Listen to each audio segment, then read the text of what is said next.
Saudari dan saudara yang terkasih di dalam Tuhan Yesus, marilah kita berdoa, doa yang diajarkan oleh Tuhan Yesus sendiri. Dalam nama Bapa dan Putra dan Roh Kudus. Amin. Bapa kami yang ada di surga, dimuliakanlah namamu, datanglah kerajaan-Mu, dan jadilah kehendak-Mu di atas bumi seperti di dalam surga. Berilah kami rezeki pada hari ini, dan ampunilah kesalahan kami, seperti kami pun mengampuni yang bersalah kepada kami. Dan janganlah masukkan kami ke dalam pencobaan, tetapi bebaskanlah kami dari yang jahat. Ya Roh Kudus, hadirlah saat ini untuk memimpin dan membimbing kami dalam membaca firman Tuhan Yesus dan merenungkannya, sehingga kami dapat mengerti maknanya dan dapat kami laksanakan dalam hidup kami sehari-hari di tengah masyarakat kami. Pembacaan Injil Matius bab 13 ayat 31 sampai dengan ayat 35. Biji sesawi itu menjadi pohon. Sekali peristiwa, Yesus membentangkan perumpamaan ini. Hal kerajaan surga itu seumpama biji sesawi yang diambil dan ditaburkan orang di ladangnya. Memang biji itu yang paling kecil dari segala jenis benih, tetapi apabila sudah tumbuh, sesawi itu lebih besar daripada sayuran lain, bahkan menjadi pohon, sehingga burung-burung di udara datang bersarang pada cabang-cabangnya. Dan Yesus menceritakan perumpamaan ini lagi. Hal kerajaan surga itu seumpama ragi yang diambil seorang wanita dan diadukkan ke dalam tepung terigu 3 sukat sampai seluruhnya beragi. Semuanya itu disampaikan Yesus kepada orang banyak dalam perumpamaan, dan ia tidak menyampaikan apapun kepada mereka kecuali dengan perumpamaan. Dengan demikian digenapilah sabda Nabi, "Aku mau membuka mulutku mengatakan perumpamaan. Aku mau mengucapkan hal yang tersembunyi sejak dunia dijadikan." Demikianlah sabda Tuhan. Terpujilah Kristus. Saudari dan saudara yang terkasih di dalam Tuhan Yesus, firman-Nya, memang biji itu yang paling kecil dari segala jenis benih, tetapi apabila sudah tumbuh, biji itu lebih besar daripada sayuran yang lain dan menjadi pohon, sehingga burung-burung di udara datang bersarang pada cabang-cabangnya.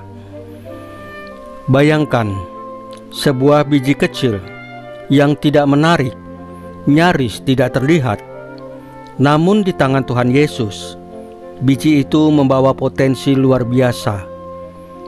Perumpamaan ini mengundang kita untuk merenungkan bagaimana kerajaan Allah bekerja, bukan melalui hal-hal besar dan mencolok, tetapi lewat sesuatu yang tampaknya kecil, pelan, dan tersembunyi. Kadang kita merasa kehidupan kita terlalu sederhana, pelayanan kita terlalu kecil, atau iman kita terlalu lemah untuk berdampak. Tetapi Tuhan Yesus menegaskan bahwa yang kecil itu justru sering menjadi awal dari sesuatu yang besar bila kita serahkan kepada Allah.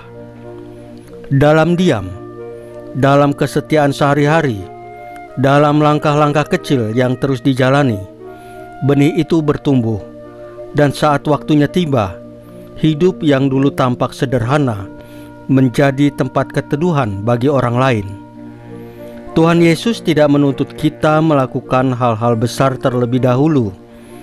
Tuhan Yesus hanya mengundang kita untuk setia pada yang kecil dan membiarkan Dia yang menumbuhkannya. Marilah kita bertanya dalam hati, pernahkah kita merasa tidak berarti dalam perjalanan iman kita? Apa yang kita lakukan dengan perasaan itu? Atau dalam hal apa kita sedang diajak untuk tetap setia meskipun belum melihat hasilnya? Atau siapa saja orang di dalam hidup kita yang menjadi seperti pohon sesawi bagi kita, yang pernah memberi tempat berteduh atau kekuatan? Saudari dan saudara yang terkasih di dalam Tuhan Yesus, marilah kita berdoa. Ya Tuhan Yesus, Engkau tahu betapa kecilnya iman kami, betapa mudah kami merasa tidak berguna. Tapi Engkau melihat potensi dalam setiap hal sederhana yang kami lakukan demi Engkau. Ajari kami untuk percaya pada pertumbuhan yang Engkau kerjakan, dan jadikan hidup kami tempat berteduh bagi sesama. Salam Maria, penuh rahmat, Tuhan sertamu. Terpujilah Engkau di antara wanita, dan terpujilah buah tubuhmu Yesus. Santa Maria Bunda Allah, doakanlah kami yang berdosa ini, sekarang dan waktu kami mati.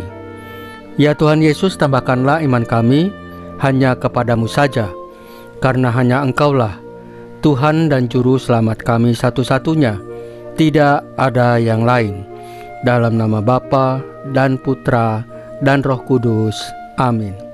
Saudari dan saudara yang terkasih di dalam Tuhan Yesus, bacaan firman dan renungan hari ini sudah selesai. Tuhan Yesus memberkati kita semua.